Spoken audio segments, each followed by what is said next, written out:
Magandang hapon po sa inyong lahat at welcome po sa ating Love Therapy ngayong Thursday ng hapon, and as usual we are here kasama ninyo para magbigay ng direction gamit yung salita ng Diyos para ma-bless yung inyong love life, kayo na mga single, kayo na married, at kailangan ninyo, gusto ninyo na matanggap yung blessing sa pagsasama ninyo. Isang bagay na galing sa Diyos actually. Whenever we see yung mga statistics, kung saan sinabi nga sa panahon daw natin ngayon, 50% daw ng mga kinakasal ay nag-end up ng divorce. Yung statistics na yan, nagpapakita ng katotohanan kapag ka wala yung Diyos. Kasi sa marriage, ibig ko sabihin sa relationship, kasi hindi kalooban ng Diyos yung ganyang sistema. Hindi kalooban ng Diyos na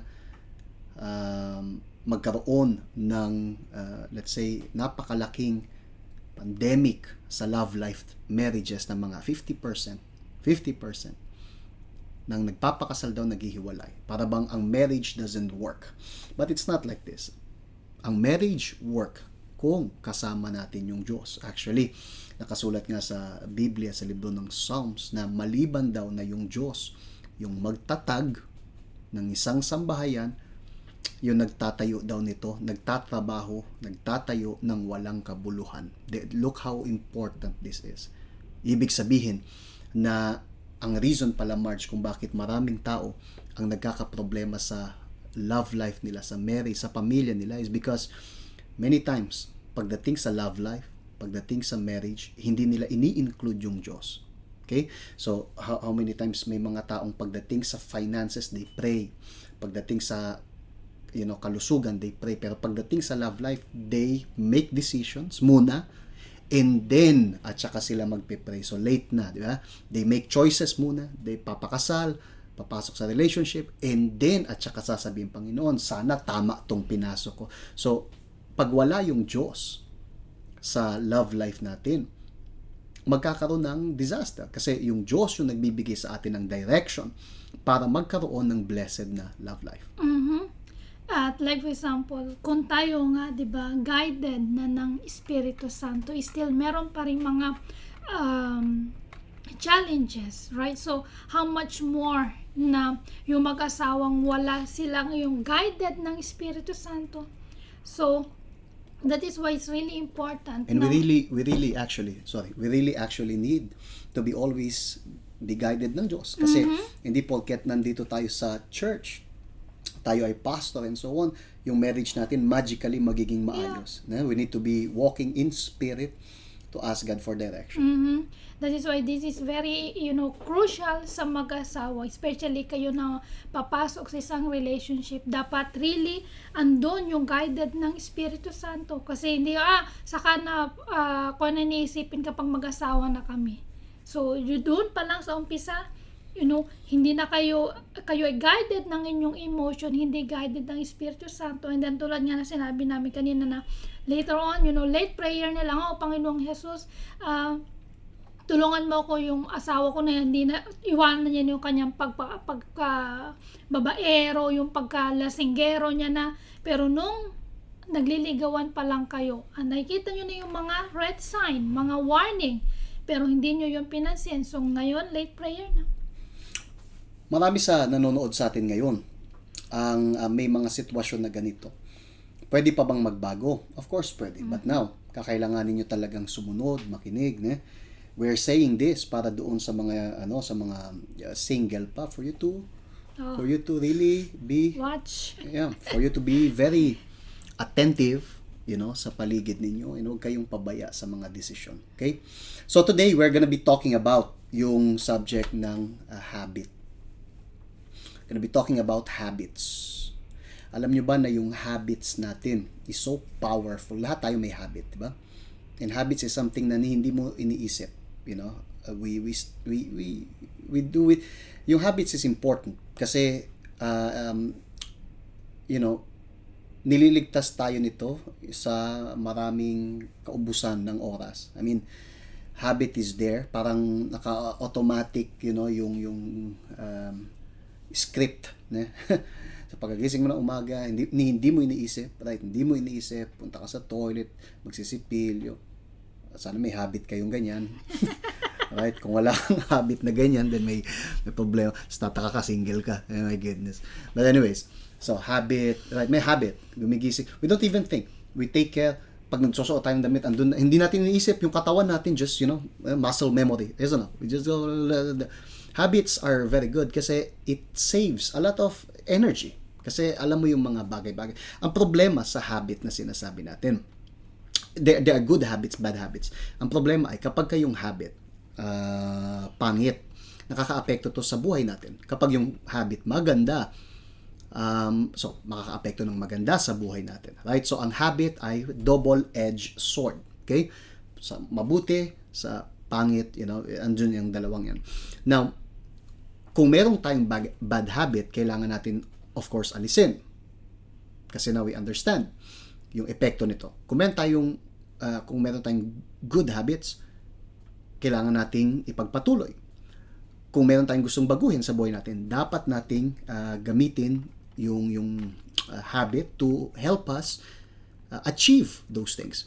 Actually, sabi na ang ating love life, yung ating marriage, is directly affected by our habits. This is really true. Yung buhay natin in general, but yung ating love life, yung ating marriage ay affected ng ating habit. Maaapektuhan directly yan. You may not see yung connection nito, but as we move on sa ating subject, you will finally understand na itong sinasabi natin sa inyo is true. Maybe the reason why ang marriage mo ay tagilid is because yung habit mo tagilid. It's just like actually sa iba pang aspect ng buhay natin. For example, ang kalusugan natin is affected ng ating habit. Mm-hmm. Pag yung tao, March, may habit na kumain ng mali. Kasi habit yan, natututunan yan, di ba? What happens? Nagkakasakit. Ne? Kapag kayong tao nagkaroon naman ng habit na alagaan yung sarili niya, right? Sa umpisa mahirap. I remember nung first time natin dito sa Hong Kong, kailangan kong bumuo ng habit na alagaan yung sarili ko kasi at that time napakabigat ko noon, nasa 83 yata, 83 kilos ako noon. 83. Imagine, 83. My goodness. Parang pasan mo yung mundo, Meron akong 4 na baba. 4. Tapos yung pagkatawa na ganyan. My goodness. And so, what happened? We started yung habit na, mag-workout. Tumakbo. And what happened? After some time, yung katawan sumunod. Right? Sa umpisa, mahirap kasi puro sakit. Ang tindi ng sakit. But then, once na yung habit ma-set up, okay, yung katawan mo mismo nag-a-adjust. And so I start checking things, start organizing yung katawan mo, right? And then you start being happy. And then, ganun din pagdating sa mali. Di ba? Pagka tumigil tayo at nagsimula naman yung ibang habit na maging tamad, habit na maging pabaya. So what happens? There you go as well. Sa umpisa, feeling weird, but after some time, wala na, hanggang sa mabura yung mabuting habit. So, you see, habit can lead yung buhay natin sa mabuti o masama. Right? Now, pagdating sa ating love life, sa ating marriage, ang habit ganun din. And you will understand better. Let's talk about some habits, okay? Una ay itong bad habit na to. Ano yan? Excessive use of mobile devices. Okay? Merong mga tao na merong habit na gumamit ng mobile device palagi to the point na wala nang paki sa kanyang asawa. Wala na. Minsan, wala na. Wala na silang pansinan, right? Wala nang pag-uusap, wala nang yung maayos na communication. Doon nagsisimula actually even yung mga traiduran, kasi mobile device, social media, right? Doon and then meron na silang habit na nakaganon. So yung asawa nila nagsasalita, yung asawa nila gusto mo ipag-usap, but wala silang paki kasi naging bad habit nila yung mobile phone. So, isa sa mga habit. Itong habit na to, siguro meron ng mga nanonood sa atin, March, na naka-experience na sinabi ng asawa nila, wag kang phone ng phone, tinapik yung phone na gano'n. Kasi, ang pangit, hindi na sila nakakapag-usap ng maayos because of this. At maybe yan nga yung isa sa mga complaint ng inyong asawa, isn't it? So yung pagiging really masyadong hindi na sila yung buong araw nila hindi kompleto kapag hindi sila nakakahawak ng phone, right? Mainitin yung ulo and so many things pa. Why is that? Kasi yung kanilang pagiging really habit na I need my phone. Maybe kayo na may mga alaga, right? Nakikita niyo sa mga alaga niyo na kapag yung inalis yung phone sa kamay niya, ano yung nangyayari? Binabato, naninira lahat ng mga gamit. So, ganun din pagdating sa sa inyo, maybe ganyan yung habit nyo. Pag uwi kayo ng Pilipinas, anong gagawin nyo? Nandun kayo, nakikipag-usap kayo sa mga friend ninyo dito sa Hong Kong. Gusto ko na dyan, I miss mag-evangelize, I miss pumunta ng church, I miss mag-stay sa church. So, nandun kayo. And so, yung supposedly na moment na nandun kayo sa family nyo, mag-invest, so, maging blessing sana, but end up na, uwi kayo dito sa Hong Kong na, doon papasok sila, mali yung mga ginawa ko, supposedly na ganun, na mag-invest ako sa family ko, but instead na ako pa yung sumira, nagbigay pa ako ng masamang testimony sa family ko. Imbis na magbigay ng oras sa kanila kasi minsan ka na nga lang umuwi. Last Sunday, I spoke about this sa mga VYG, kasi meron tayong mga members ng VYG na sila may asawa, di ba? May asawa, may anak. And dito sa Hong Kong, anong ginagawa? Yung uwi, sometimes, once a year lang yata. Once a year. Para sa kanila.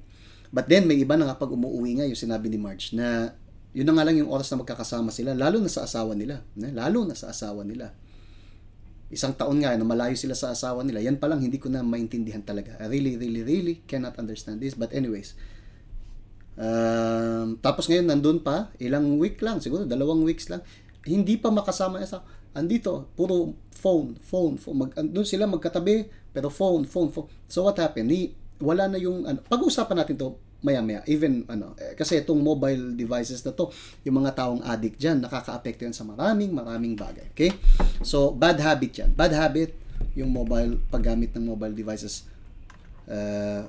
excessively. Now, meron din tayong good habit naman. Anong good habit? Yung pagkain ng magkasama.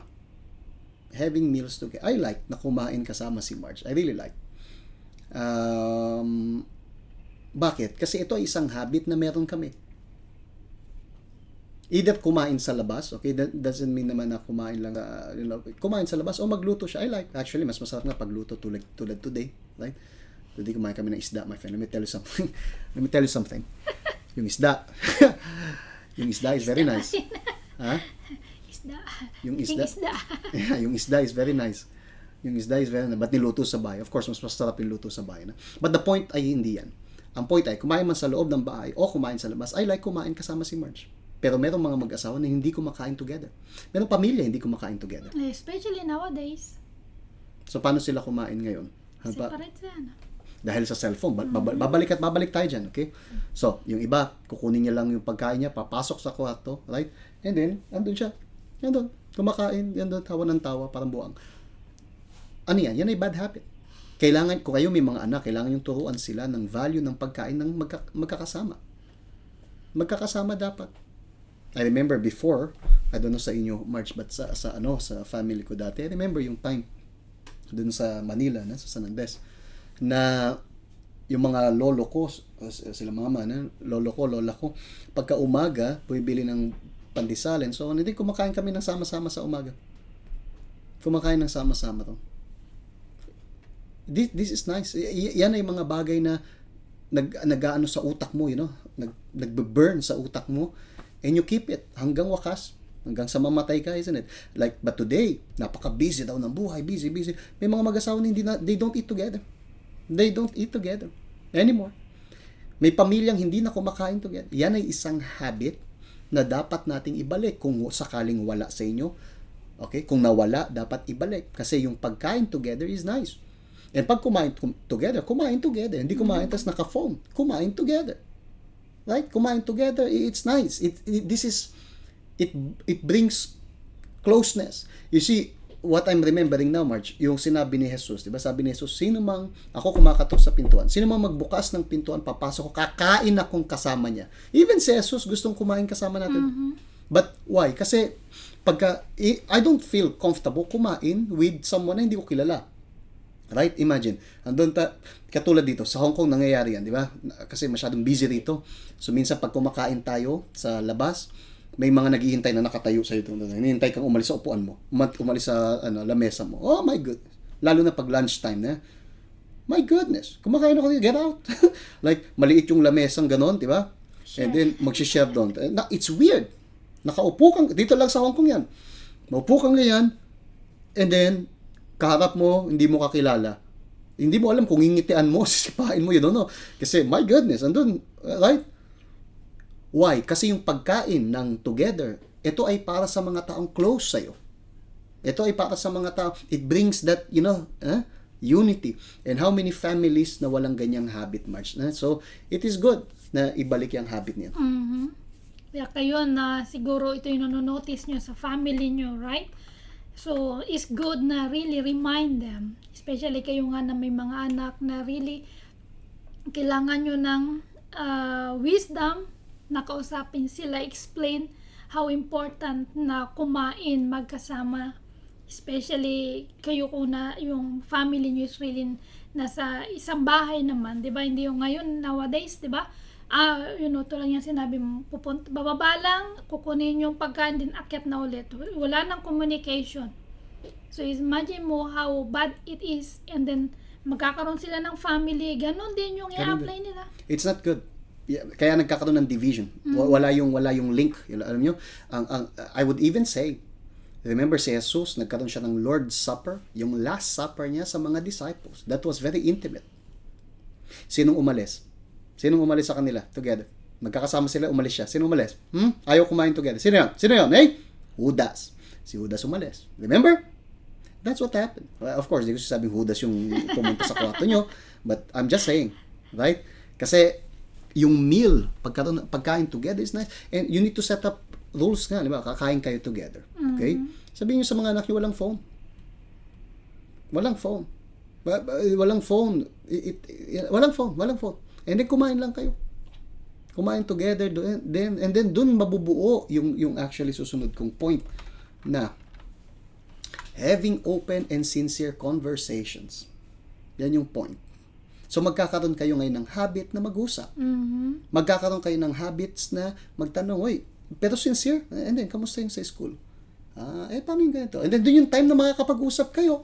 May mga mag-asawa, Marge, hindi nag-uusap. Hindi nila alam kung paano mag-usap. Hindi alam kung paano magtanong. Walang kaalam-alam. Ang tanong ay, anong tracking number? Okay, yun ang tanong. Anong tracking number? Kasi nagpadala sa magkano? Sa Western magkano, kanino nakapangalan, tracking number. There you go. Yun ang tanong. Pero yung sincere na yung pag-uusap, wala. Pero bakit? Walang habit na ganyan. So, tingnan nyo kung paano magkakalink lahat. Kapag yung tao masyado gamit ng phone, kahit sa oras ng pagkain, ng ganito, walang oras, mag-usap. Yeah. May mga mag-asawa hindi nag-uusap. Yung sabi mo kanina, uuwi sa Philippines nga, for example, ilang linggo nga lang doon, hindi pa mag-uusap. Ang gagawin pa, magsuswimming kasama ng mga relatives. Imbis na ang kausapin yung asawa, right? Yung asawa, ilang buwan naghintay. So yung asawa, andun, tuyong-tuyo. Yung asawa nandun, parang daing na binilad mo sa arawan. So andun siya, talagang, ayan na, finally dito. And then pagdating doon, oh my goodness, ang binigay. Nakaplano ng lahat, punta tayo sa ganito, ngayong ganitong araw, di ba? Ay, tawagan mo si so-and-so, mag-meet tayo, ganyan-ganyan, wala na. Kalimutan na yung asawa. Ay, may asawa pala ako. Sino ka? Ay, asawa pala kita na. But bakit ganun? Kasi walang conversation. Hindi nila kayang mag-usap. They cannot do things ng pareho, magkasama sila. They always need to be surrounded by friends, by family. Kasi pag sila lang dalawa, boring. Alam niyo, boring? Boring? Boring. There you go, boring. Cheesy. No, cheese. Yeah. Boring. Pagka magkasama, boring.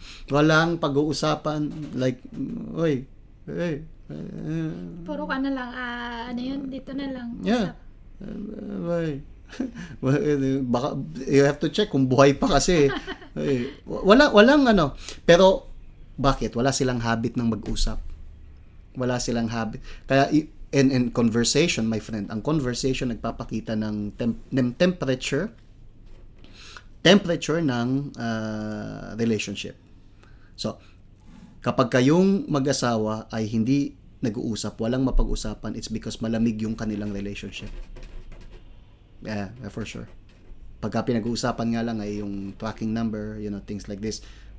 But yung walang tanong, kamusta and things, right? Yun yung mga, right? Especially yung mga family sa Pilipinas, right? May ganito silang habit, napakasamang habit na hindi man lang, naalala ka nga lang kapag sahuran na, di ba? So imagine mo yung sakit nararamdaman nyo na hindi man lang kayo kinukumusta, right? Hindi man lang kayo, kumusta ka na dyan, okay lang ba yung trabaho mo? But may mga mag-asawa na really, wala silang pakialam. Sometimes they would even say, paso kaya ganyan kasi, hindi naman siya ay tahimik na tao. Okay? I understand. May mga tao na hindi masyadong masalita. Pero ang pinag-uusapan natin, asawa. Okay? Kasi kapag ikaw may asawa, you should learn how to talk. I mean, I think yun yung minimum. I do believe na nagliligawan sila, for sure. Meron silang conversation. That's why they nag-develop sila sa isa't isa, isn't it? Pero nung mag-asawa na nga sila, parang, biglang nawala yung kanilang conversation, biglang na lang nanlamig. Asawa ko na yan, so alam niya na mahal ko siya. Kailangan mong sabihin. Hindi yun, nagliligawan sila, tahimik to, walang sinasabi. Kahinahinala tong taong to Pakasalan ko kasi kahinahinala Tahimik, so maganda. Baka may malihim Malihim so papakasalan. Something like that. No. Nag-usap kayo and so andun yung maayos na relationship.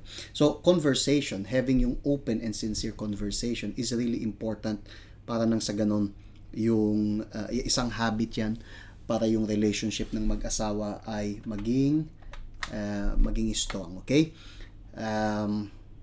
Having open and sincere. Kung sakaling hindi nyo to habit, you should start having this habit. Kailangan kayong mag-usap. Hindi lang during love walk pag may tayo, but you really need to talk. That's why alisin nyo yung phone, nothing like, you talk. Especially maybe now, di ba, ito yung pinakang challenging sa inyo. Hindi kayo, nahihirapan kayo nga mag-open up. So, bakit hindi nyo ito really simulan?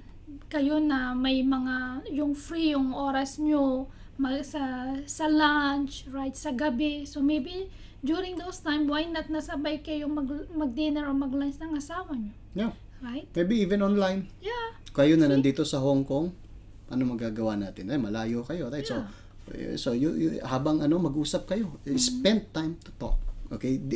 I don't know how to emphasize yung importance nito much more. Kasi comes yung pinaka to conclude this, but pinaka importante na uuwi talaga dito sa pag-uusapan natin yan is about having intimate and healthy relationship. Yan ay isang habit. Habit na may mga tao na they think yung intimacy ng mag-asawa ay makalaman. May iba pa na magsasabi na hindi ko iniisip na magkaroon ng intimacy, ng sexual relationship sa asawa kasi Christian na ako. But Anong kinalaman? Anong kinalaman? But may mga tao na sobrang mali yung utak nila. Right? Talagang dinikdik ni Satanas yung kanyang mga idea na akala nila ang intimacy ay kasalanan. Which is hindi. Pagdating sa mag-asawa, ang intimacy ay isa sa mga crucial thing na dapat meron. Bakit? Kasi yung Diyos actually yung gumawa niyan, actually. Si Satanas, anong ginawa niya? Binaluktot niya, di ba? But in reality, Diyos ang gumawa niyan para i-enjoy ng mag-asawa, hindi ng mag-boyfriend. And yung iba, they think na, pero hindi, may anak na kami. Akala nila ang intimacy, akala nila ang sexual relationship, para lang kung gusto nila magkaanak. That's it. Mhm. But this is a wrong idea. That's why ang daming balita ngayon ng mga traiduran and so on.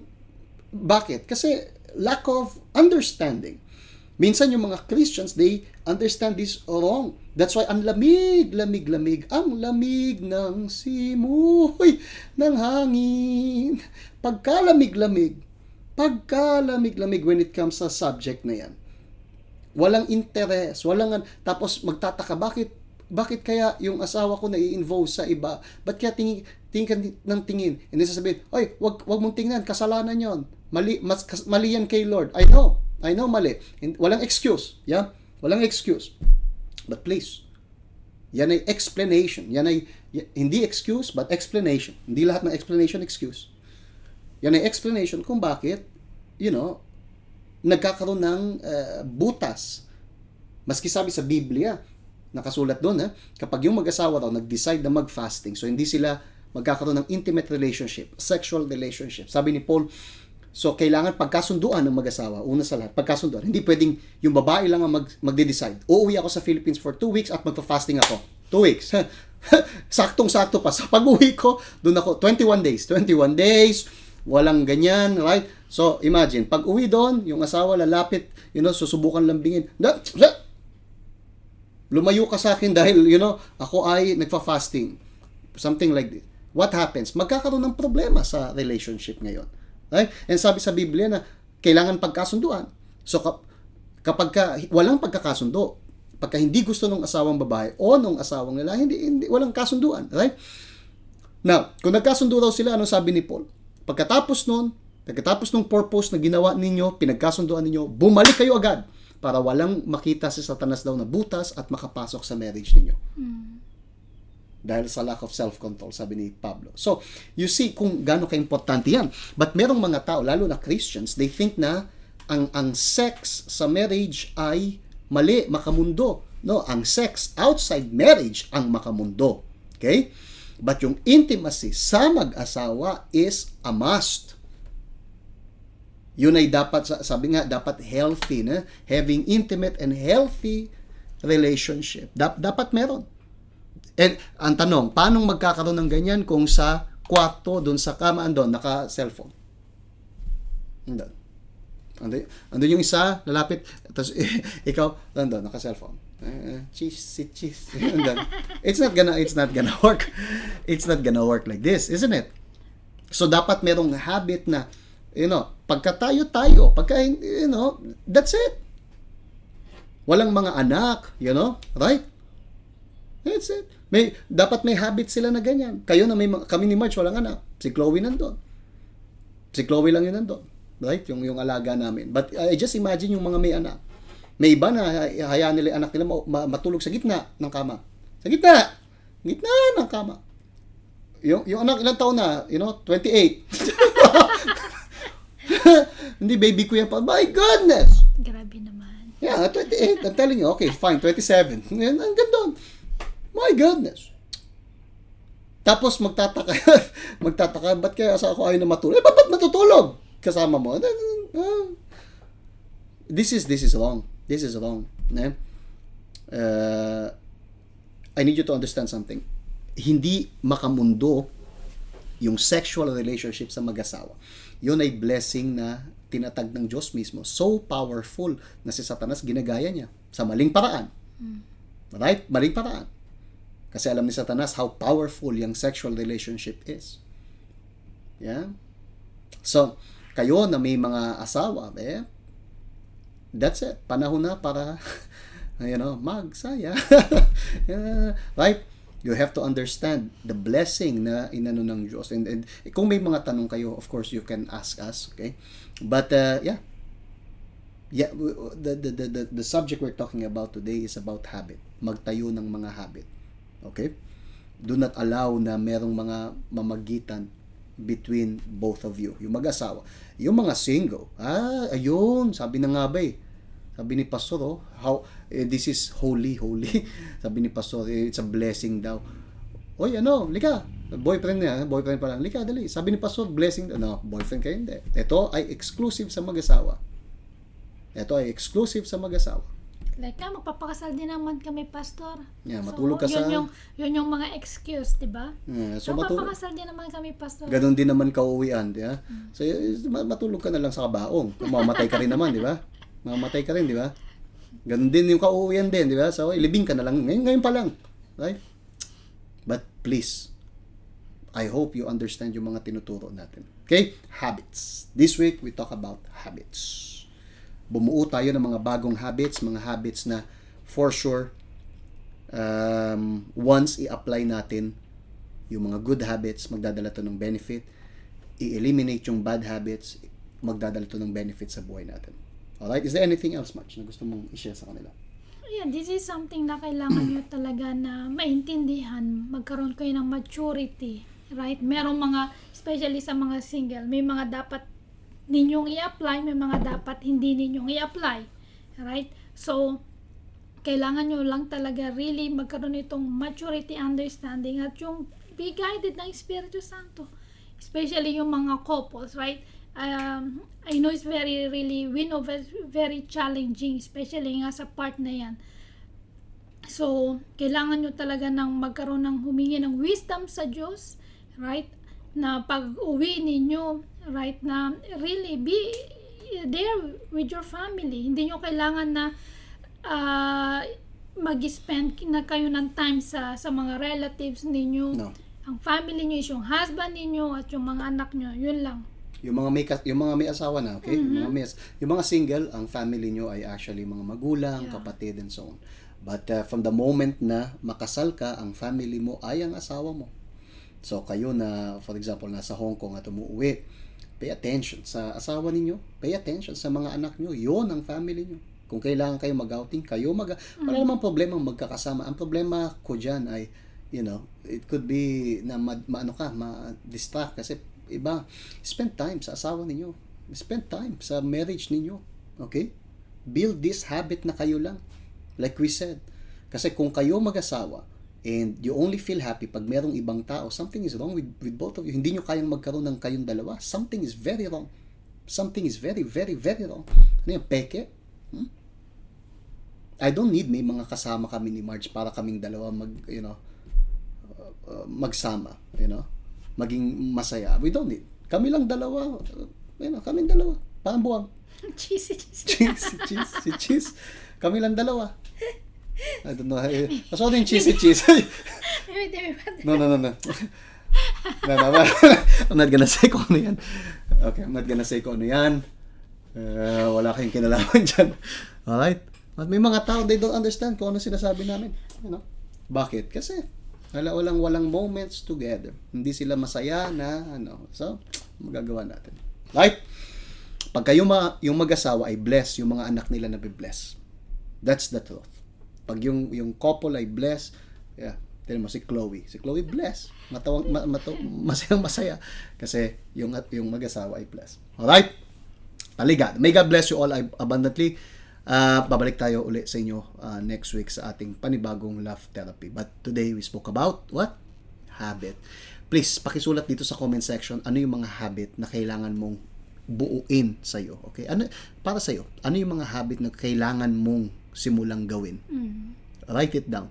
O even habit na gusto mong mawala. You can write it down. Dalawang side yan, di ba? Mabuti, gusto mong mabuo at saka gusto mong mawala. Ano yung mga habit? Isulat nyo sa comment section just for me to see kung ano yung mga habit. Alright, taligado. Magkita po tayo uli next week. Bye-bye.